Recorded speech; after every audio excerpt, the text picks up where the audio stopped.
Mamata Bandyopadhyay SIR করতে দেব না বেঁচে থাকতে, এই কথা বলবার পর তিনি বেঁচে হয়েছেন।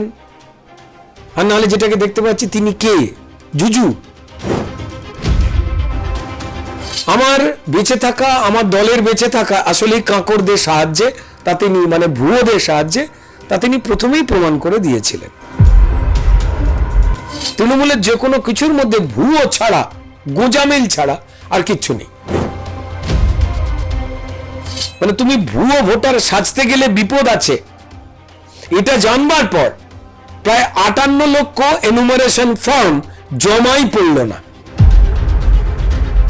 দেখবেন মান্যতা দেয় 2021 সালের একটা কথা, প্রচুর মানুষ বলেছিলেন চোরজোচ্চর তৃণমূলের বিরুদ্ধে, আমরা বিজেপিকে ভোট করেছিলাম কিন্তু জিতলো তো তৃণমূলই। ব্যাপারটা তো বুঝতে পারলাম না। তত তৃণমূলের বিদায়টা তৃণমূল নিজেই কনফার্ম ঘোষণা করিয়ে দিয়েছে। তাই মমতা বন্দ্যোপাধ্যায় স্টেজ থেকে উঠে জাগো জাগো রে জাগো, জাগো রে জাগো কিসব করছে? কোনো হাটে রুগী ফুকি দেখে ফেললে মুশকিল। উত্তপ্ত হচ্ছে বঙ্গ রাজনীতি।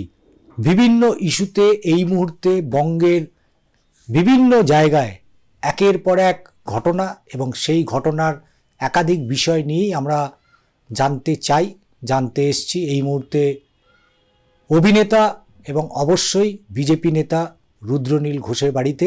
তার সাথেই কথা বলবো, কিছু প্রশ্ন জেনে নেব। প্রথমেই যেটা জানতে চাইব, এসআইআরের শুনানি শুরু হচ্ছে, এ বিষয় নিয়ে কি বলবেন? দেখুন, আমার দেশের সংবিধানে 324 নম্বর ধারা অনুযায়ী এসআইআর হয়, নতুন কোনো কিছু নয়। 8-10 বার হয়ে গেছে আগে, এবার হচ্ছে। সারা ভারতবর্ষে কোথাও এটা নিয়ে বিরাট কোনো আলোচনা নেই, কারণ চাল থেকে কাঁকড় বেছে স্বচ্ছ ভোটার তালিকা তৈরি করার একটা পদ্ধতি। এখানে কোনো রাজনৈতিক দলের অনুরোধ, উপরোধ, আদেশ, হুমকি, ধমকি, পছন্দ অপছন্দ তার তোয়াক্কা করতে মানে কোনোভাবেই বাধ্য নয় স্বাধীন সংস্থা কেন্দ্রীয় নির্বাচন কমিশন। তো তারা তাদের কাজ মন দিয়ে করে যাচ্ছেন। মমতা বন্দ্যোপাধ্যায় এসআইআর করতে দেব না বেঁচে থাকতে, এই কথা বলবার পর তিনি বেঁচে হয়েছেন। আর নাহলে যেটাকে দেখতে পাচ্ছি, তিনি কে? জুজু। এটা নিয়ে মানুষ হাসাহাসি করছেন, এ আমাদের বড় খারাপ লাগে। তো এসআইআর করতে দেব না মানে চাল থেকে কাঁকড় বাঁচতে দেব না, মানে আমার বেঁচে থাকা, আমার দলের বেঁচে থাকা আসলে কাঁকড়দের সাহায্যে, তা তিনি মানে ভুয়োদের সাহায্যে, তা তিনি প্রথমেই প্রমাণ করে দিয়েছিলেন। হিন্দু, মুসলমান, শিখ, খ্রিস্টান, যে কোনো গণতন্ত্রপ্রেমী শান্তিকামী মানুষ, যারা জনজাতি উপজাতির মানুষ, যারা আমাদের এই পশ্চিমবঙ্গে থাকেন, তারা জানেন তৃণমূলের কাজই হচ্ছে চুরি। তৃণমূলের যে কোনো কিছুর মধ্যে ভুয়ো ছাড়া, গোজামিল ছাড়া আর কিচ্ছু নেই। সেটা আপনি চাল, ডাল, রেশন, জব কার্ড, আবাস, যা যা আমাদের ট্যাক্সের টাকায় বা কেন্দ্রের পাঠানো টাকা দিয়ে যা যা হচ্ছে, সেখানে পুরো ভুয়ো নামই আর্ধেকের মতো ঢুকে যায়। যোগ্য লোকেরা রেশন পাবে না, তাদের চাল ডাল বিক্রি হবে খোলা বাজারে, তারা খারাপ চাল খাবেন, পাচার হবে সেই চাল, ধরা পড়বে, মন্ত্রীরা জেলে যাবেন। আবার আমার দেশের নিয়ম অনুযায়ী মামলা শেষের পরে একটা নির্দিষ্ট সময় জেলে থাকবার পর বেলের জন্য অ্যাপ্লাই করে বেল পেয়ে আবার সেই একই রকম 2 নম্বরই কথাবার্তা বলবেন। এদের চিনে গেছে মানুষ যে এরা জালি, এরা ভুয়ো। তো এহেন পরিবেশে আপনারা দেখতে পেয়েছেন যে পরিষ্কার এনুমারেশন ফর্ম, অর্থাৎ যারা ভোটার বলে নিজেদের দাবি করেছেন পশ্চিমবঙ্গে, তাদের প্রত্যেকের কাছে পশ্চিমবঙ্গের বিএলওরা তারা গিয়ে পৌঁছে দিয়েছেন। বিএলওরা একা ছিলেন না, তাদের সঙ্গে সমস্ত রাজনৈতিক দলের প্রতিনিধিরা ছিলেন, অর্থাৎ তৃণমূলেরও প্রতিনিধিরা ছিল। তারপর দেখতে পাওয়া গেছে যে যারা যারা এই ফর্ম পেয়েছেন, ভুল তথ্য দিয়ে জমা দেওয়া যাবে না, দিলে জেল হতে পারে, মানে তুমি ভুয়ো ভোটার সাজতে গেলে বিপদ আছে, এটা জানবার পর প্রায় 58 লক্ষ এনুমারেশন ফর্ম জমাই পড়ল না। অর্থাৎ 58 লক্ষ নাম বাদ গেল, কারা বাদ গেল? যারা 2021 সালে ভোট দিয়েছিল, 24-এও তো দিয়েছে, 24-এও দিয়েছে। তো যারা এই 21 এবং 24-এ ভোট দিয়েছিল, এই 58 লাখ, তারা যে আসলে মিথ্যে বা মৃত বা ভুয়ো বা ডাবল কার্ড ভোটার, তা খুব সহজভাবেই যে কোনো মানুষের কাছে প্রমাণিত হয়ে গেল। নাহলে তারা এমুনারেশন ফর্মটা ফিল আপ করে জমা দিতে পারলেন।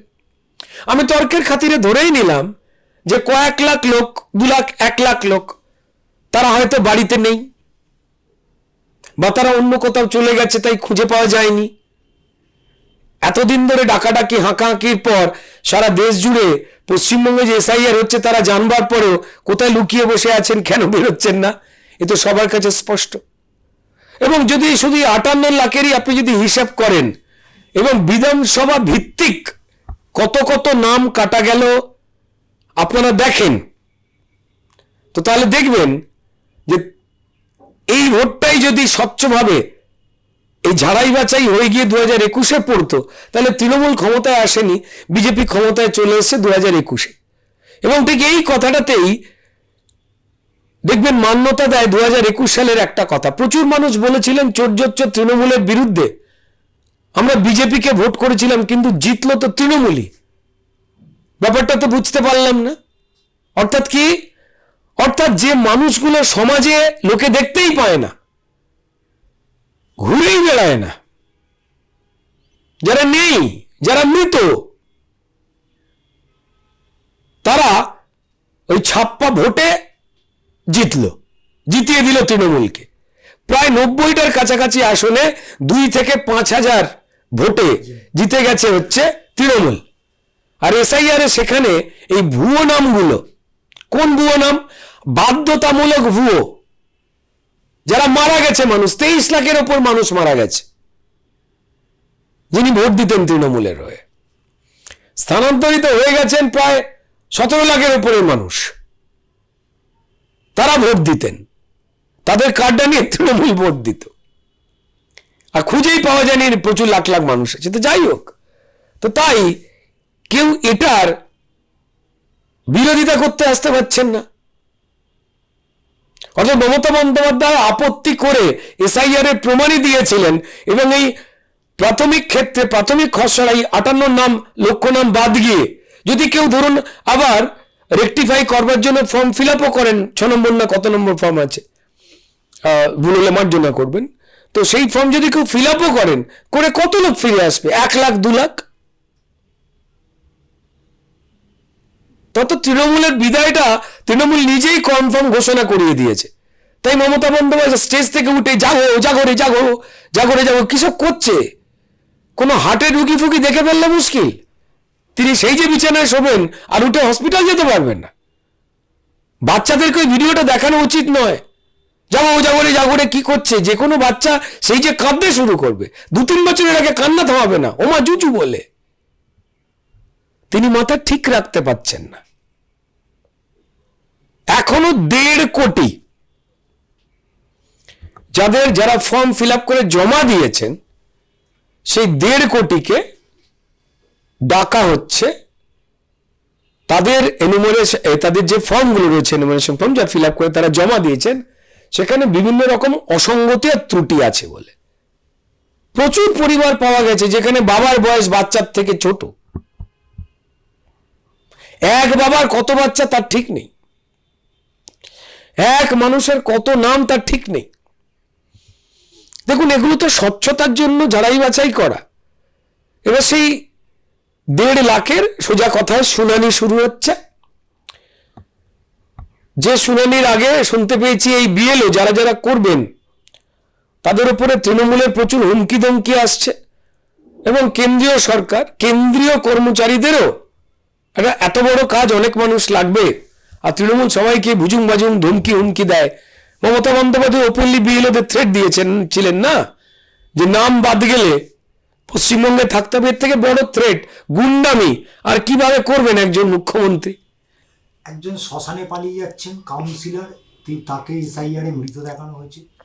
খণ্ডঘোষের বিধায়ক, তার পরিবারে তার ভাই ভাইয়ের বউ প্রত্যেকের নাম বাদ চলে গিয়েছে। এসআইআরে আমরা দেখেছি সব্যসাচী দত্ত এবং তার স্ত্রী, তাদের দুজনের নামটাই বাদ চলে গেছে।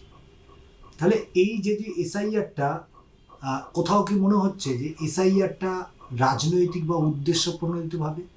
তাহলে কেন এই লোকগুলো যারা 2002 সালে ভোট দিল, সর্বোচ্চ 2024-এও ভোট দিল, তাহলে এই লোকগুলোর নামটা বাদ যে গেল কিভাবে?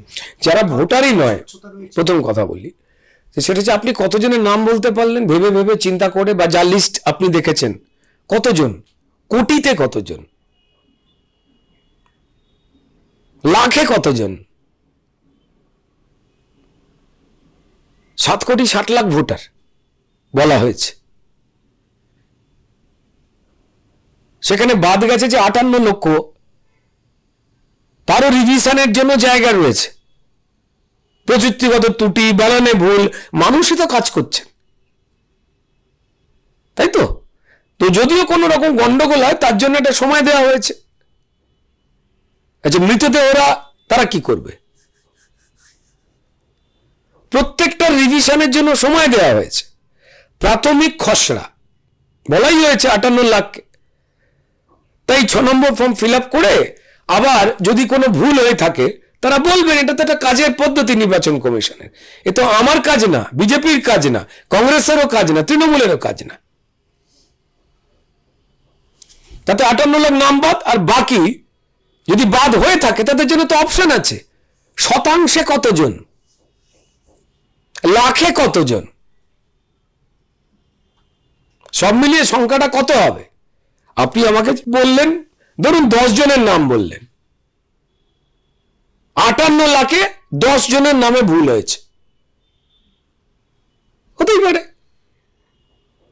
এবার সেই ভুল হওয়া মানে ওই ভুলটা কি থেকে যাওয়ার কথা বলা হয়েছে? না, যদি কোনো রকমের জায়গায় ভুল হয়ে থাকে সঙ্গে সঙ্গে আপনি একটা ফর্ম ফিল আপ করে আবেদন করুন, আপনার নাম উঠে যাবে। নিশ্চয়ই এই সব্যসাচী বাবু বা যিনি মারা গেছেন বলে একজন, এত লক্ষ মারা গেছে, 23 লাখের মধ্যে একজন বেঁচে আছে, তার নামের সঙ্গে যদি মিলে যায় তাতে কি হলো? আবার তো ঠিক হয়ে যাবে। এই একটা খুঁতের অজুহাত দিয়ে পুরো বিষয়টাকে খুঁত বলে চালাবার চেষ্টা করে যারা বাঁচবার চেষ্টা করছেন, তাদের বলি যে আইসিসিউতে ঢুকে গিয়ে যখন পেশেন্ট ঢুকে গেছে, কমলা লেবু নিয়ে বিকালবেলা দেখা করে লাভ নেই। ওই একটা কমলার দাম এমনি যাবে, পেশেন্ট খাবে, আবার হরিওম হয়ে যাবে। তো এই আলোচনা করে লাভ নেই। আর দ্বিতীয় জায়গা হচ্ছে রাজনৈতিক উদ্দেশ্য প্রমাণিত কি প্রণোদিত বলা হচ্ছে, মানে কি কারণে? যাতে বিজেপি সুবিধা পেয়ে যায়। তো বিজেপি এমনি সুবিধা পাবে। তৃণমূল যা যা ছোট লোকমি শুরু করেছে মানুষের জীবনযাপন নিয়ে, কেউ ভেবেছিল যে 2011-র পর মুসলমানরা গালাগাল দেবে মমতা বন্দ্যোপাধ্যায়কে? সকাল বিকেল উঠতে মুসলমানরা গালাগাল দেয়, এটা বিজেপির জন্য? আপনি উত্তর দিন। বিজেপির জন্য? কালকে বাংলাদেশের কোন একজন ওয়াজ করে কোন একজন ইয়েকে দেখলে মমতা বন্দ্যোপাধ্যায়কে বিয়ে করতে চাইছে, বিজেপি বলেছে। উনি বিয়ে করবেন কি করবেন না তৃণমূলের ব্যাপার, আমাদের ব্যাপার না। আমাদের খারাপই লেগেছে, এত বয়স্ক একটা মহিলাকে বিয়ে প্রস্তাব দিচ্ছে, খুব অসভ্য এরা, এরকম ঠিক না। বাংলাদেশের এই সার্বিক পরিস্থিতি বঙ্গের মাটিতেও খানিকটা উত্তপ্ত হচ্ছে। দেখুন, এটা খুব সোজা। সেটা হচ্ছে যে আপনি উগ্রবাদী কার্যকলাপ তার একটা ভাবনা থাকে। চোর ছেঁচোর পৃথিবী সব দেশে রয়েছে, ঠিক তেমনি উগ্র ইসলামিক যে শক্তি আর ইসলাম, এই দুটো আলাদা জিনিস।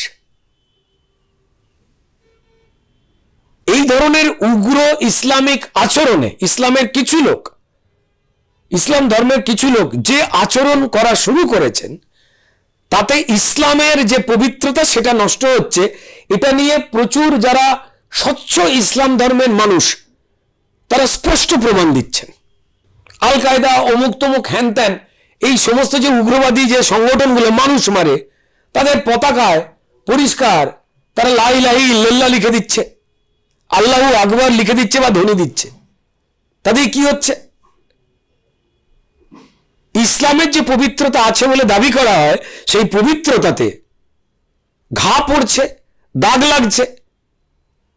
এবং ইসলাম ধর্মের যারা শান্তিকামী মানুষ, যারা ইসলাম শান্তির ধর্ম বলে প্রচার করেন, আমার সেই লোকগুলোকে নিয়ে সন্দেহ হচ্ছে তারা প্রতিবাদ করছে না কেন, যে আমার ইসলামকে বদনাম করছেন কেন আপনি এরকম হিংসাত্মক, মৌলবাদী, ঘাতক আচরণ করে।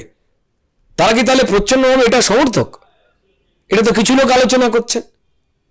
যদি এটা না করেন, যারা শান্তিকামী ইসলামের মানুষ, যারা শিক্ষার পক্ষে, যারা সচেতনতার পক্ষে, যারা ডাক্তার হতে চায়, ইঞ্জিনিয়ার হতে চায়, সায়েন্টিস্ট হতে চায়, সাংবাদিক হতে চায়, শিক্ষক হতে চায়, যারা মুসলমান পরিবারকে, সমাজকে তুলে ধরতে চায়, তাদেরকে তো মমতা বন্দ্যোপাধ্যায় পছন্দ করেন না, সবাই জানেন। কাদের পছন্দ করেন মমতা বন্দ্যোপাধ্যায়? জাহাঙ্গীর হোক, শওকত মোল্লা, এইসব মালগুলোকে, ক্রিমিনালদের, এ তো সবাই জানে। ইভেন হরগোবিন্দ দাস, চন্দন দাসকে তৃণমূলের যে মেহবুব আলমের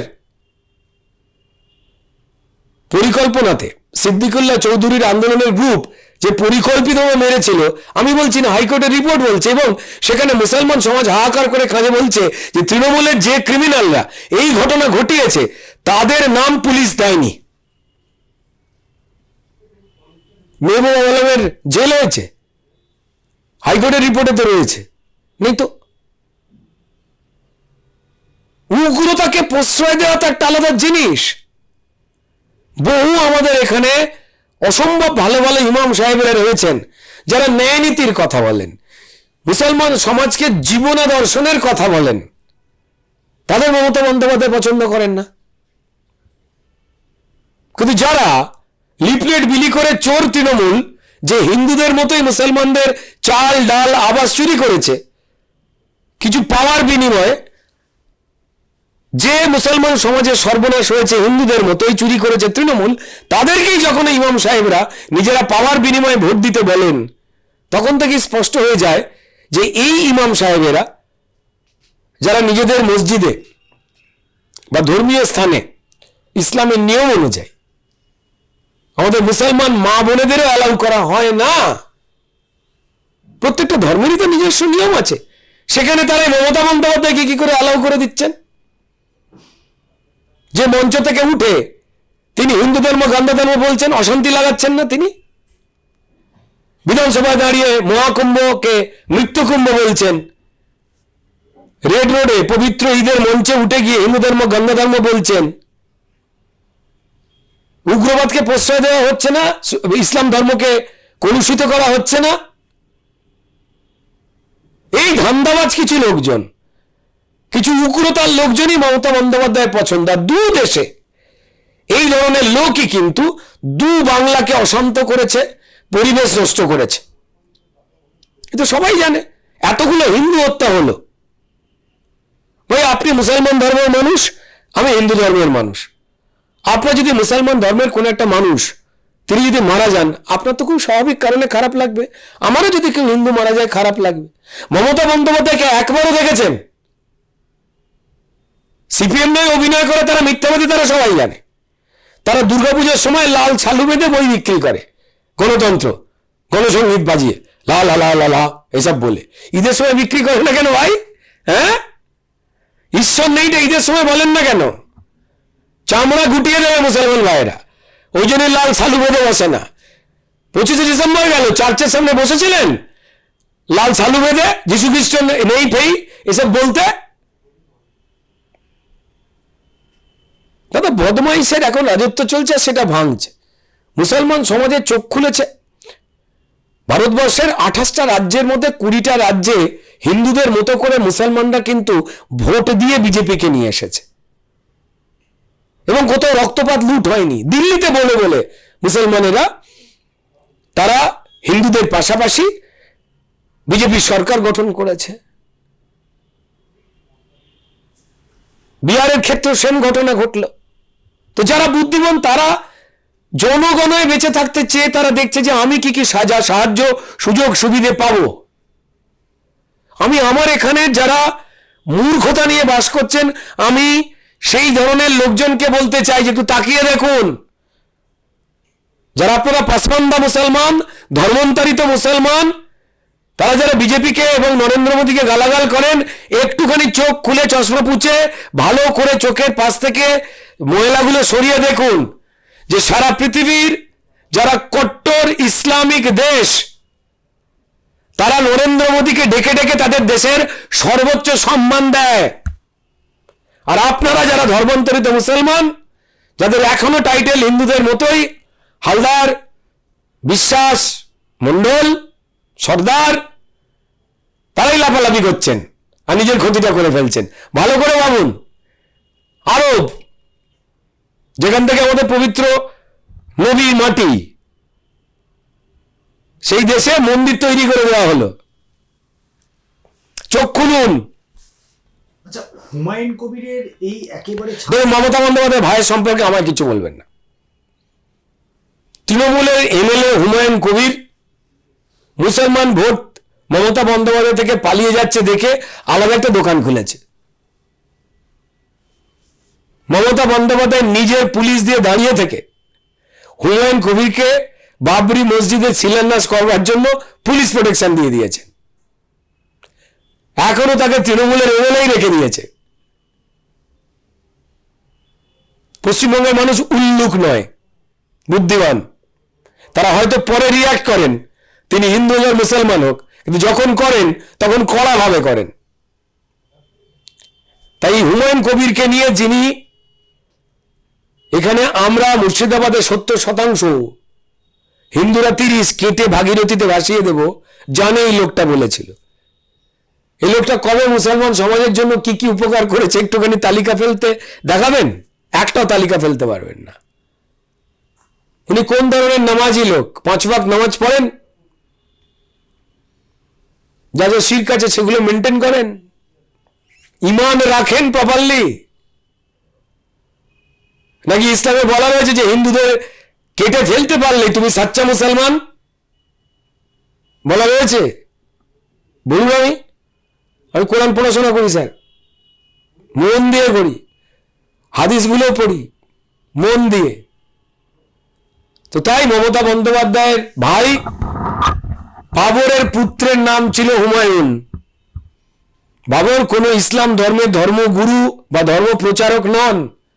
তিনি লুটেরা ছিলেন, আমাদের দেশে এসেছিলেন, তার শাসন কাজ করেছিলেন, লুটে মুটে ফুটে গেছেন। নাম যদি দেওয়ার হতো, মসজিদ তো ভালো, মন্দির তো ভালো, গির্জা তো ভালো, করুন না সেই ধর্মের মানুষ। কিন্তু আমি পবিত্র নবী মোহাম্মদের নামে করলাম না কেন? বাকি আরো তো লোকজন রয়েছেন ইসলামের গুরুত্বপূর্ণ লোকজন, তাদের নামেই মসজিদ হলো না কেন? আপনাদের মুসলমান ধর্মের পরম প্রিয় আল্লাহর নামে মসজিদ হলো না কেন? কেন লুটেরা বিতর্কিত বাবরের নামে হলো? মুসলমান সম্প্রদায় একটা বড় অংশ তো গালাগাল করেছে, সারা দেশ জুড়ে করেছে, এবং মমতা বন্দ্যোপাধ্যায় এটা হতে দিলেন। তিনি হিন্দু সাধু সন্তদের মিছিল করতে দেন না, দুপুকে জ্বালিয়ে পুড়িয়ে মারলো, তার বিরুদ্ধে প্রতিবাদ করতে গেছে তারা বাংলাদেশ হাই কমিশনের সামনে, মেরে ফাটিয়ে রক্তাক্ত করে সাধুরা হাসপাতালে। তা মমতা বন্দ্যোপাধ্যায় যে হিন্দু বিরোধী এটা সবাই জানে, তার দলের লোকজনও জানে। তৃণমূলের নেতামন্ত্রীরা নেহাতে মাল আমদানি রয়েছে বলে চুপ করে আছে, ছেড়ে দেওয়া কেঁদে গেছে অবস্থা। এমনি মমতা বন্দ্যোপাধ্যায় জাগো জাগো বলে কাঁপছে। তাহলে এইরকম একটা দল 2021 সালে, যেখানে আপনাদের বিজেপি দলে ছিল, 2026-এর বিধানসভা নির্বাচনের আগে আবার একটা দল, অর্থাৎ ছোট ফুল থেকে বড় ফুল। না, কোথায় ছোট ফুল থেকে বড়? বড় ফুল থেকে ছোট ফুল। দেখুন, প্রথম কথা হচ্ছে যে Humayun Kabir private company limited, নিজে একটা, ঠিক আছে, ভালো ব্যবসায়ী লোক, প্রচুর মালটাল কামিয়েছে পাটের ব্যবসা নিয়ে। বাকি কথাগুলো আমি ওনাকে নাই বা বললাম, আমি চিনি ওনাকে ব্যক্তিগতভাবে, উনিও চেনেন না। ওনার তো সাইকেলের ব্যবসা ছিল। কি ব্যবসা? সাইকেল কেন, জাহাজের ব্যবসা আছে কিনা কাছে খোঁজ নিন সেটা। শুধু সাইকেল নিয়ে থেমে থাকলে হবে? আপনাকে বড় করে ভাবতে হবে দাদা, জীবন অনেক বড়। একটা দল খুলছে, কত মাল আছে ভাবতে হবে তো, নাকি কার থেকে নিচ্ছে, কে দিয়েছে, মমতা বন্দ্যোপাধ্যায় কত দিয়েছে জানি না। তো যাই হোক, প্রথম জায়গাটা হচ্ছে যে উনি কি করবেন এটা উনি আর ওনার দিদি ভাইয়ের ব্যাপার। এই নিশাকে হঠাৎ করে বালিগঞ্জ থেকে আপনাদের তাকে স্থির করলো, তার নাম প্রকাশ্যে বলে ফেললো, তারপরে হঠাৎ নিশা চট্টোপাধ্যায়কে বলছে না আমি ওখানে প্রার্থী দেব না।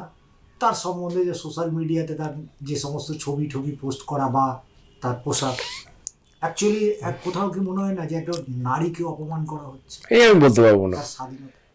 দেখুন, প্রথম হচ্ছে যে দলের নিজস্ব মান সম্মানই তৈরি হয়নি, সে আবার অন্যকে অপমান করবে কি করে, এটাও তো ভাবতে হবে। আগে তারা যে কোনো একটা মূল্যায়নের জায়গায় আসুক, মানুষের আস্থায় আসুক। মমতা বন্দ্যোপাধ্যায় বিরোধিতা হ্যান ত্যান করে মমতা বন্দ্যোপাধ্যায়ের সঙ্গে আমি চুরি করলাম কাল অবধি করে, হঠাৎ থেকে আজ থেকে এসে বলছি হেভি খারাপ, তাই চুরি মালগুলো ফেরত দিয়ে দাও মমতা বন্দ্যোপাধ্যায়কে। ভেবে নিন না, মমতা বন্দ্যোপাধ্যায় তাকে তৃণমূলের এমএলএ পদ থেকে বাদ দিচ্ছে না, তা দিয়ে কি প্রমাণিত হয়? আর তিনি তার দলের গোয়াজুলাই কাকে প্রার্থী করবেন না, সে নিশা কি ঈশা কি দিশা কি পিসা, তাতে আপনারও কি আমারও কি, নির্বাচন অনেক দেরি রয়েছে। তো এবার বালিগঞ্জে কি করবে না করবে, টালিগঞ্জে কি করবে না করবে, কোথায় হুমায়ুনবাবু কোথায় কি করবেন তার একান্ত ব্যক্তিগত ব্যাপার। এই প্রাইভেট কোম্পানি লিমিটেড টাইপের দল। নর্মালি আমাদের মুসলমান সমাজের মধ্যে একটু মুসলমান সমাজ ভিড় হতে ভালোবাসে, তারা ভিড় হয়ে মুরগি হয়, ভিড় হয়ে দুঃখ পায়। এর আগে ভিড় হয়ে সিপিএম এর কাছে নিজেকে নিবেদন করেছিল, শেষ হয়ে গেছে, দেখে সিপিএম ঠকিয়েছে। আবার রে করে ভিড় হয়ে গিয়ে মমতা বন্দ্যোপাধ্যায়ের কাছে গেছে, ঠকে লাট হয়ে গেছে। হিন্দুদের মতো করে চাল ডাল আবার সমস্ত কিছু চুরি করে নিজেরা ধস্কিল হয়ে গেছে। এখন তিড়ে ফুড়ে মমতা বন্দ্যোপাধ্যায় গালাগাল করছে।